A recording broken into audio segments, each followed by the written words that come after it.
A Universalist Critique of Economics by Desider, Vikor. Foreword. Once again, establishment economics is under attack in the Western world.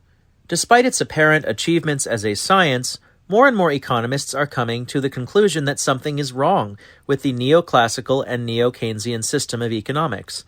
Indeed, something must be wrong with mainstream economics when it has developed insensitivity towards some of the major socio-economic problems.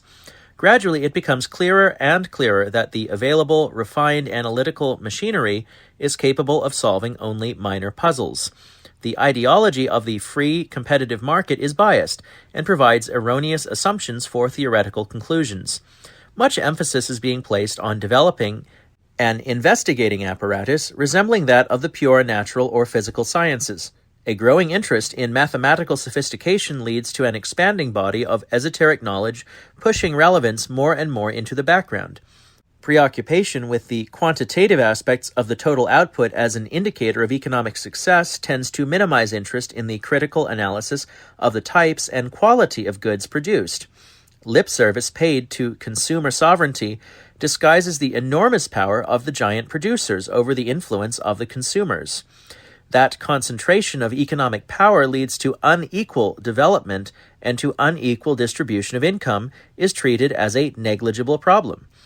The ultimate impact of this process on the environment, on the public, and on the quality of human life is not a major consideration, and the necessity of more effective organization and coordination of economic activities on a national and international scale is ignored. So viewed, economics is ripe for a new revolution, and the question arises, in what direction will or should economics develop in the future?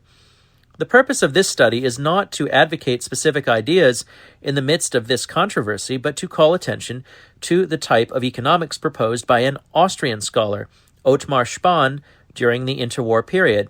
In light of his theories, we may be able to see the current debate in economics in a sharper focus.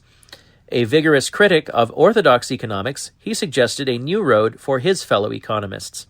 At the University of Vienna, he was a forceful dissenter and one of the most active participants in the various social science controversies in Europe.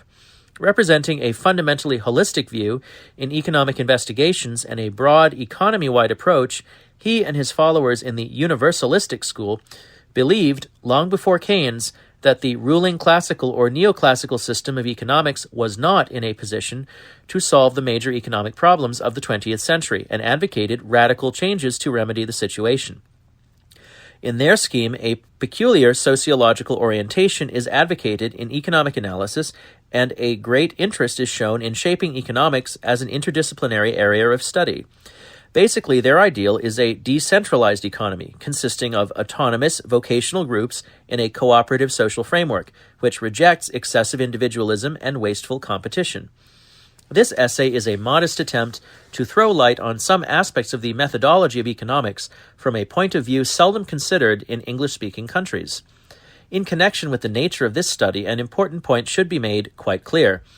Those who regard economics as a theoretical justification for the traditional capitalist system will find little of interest in universalistic economics. Likewise, the advocates of the various forms of socialism or the true believers in elegant mathematical models as an ultimate salvation for the dismal science.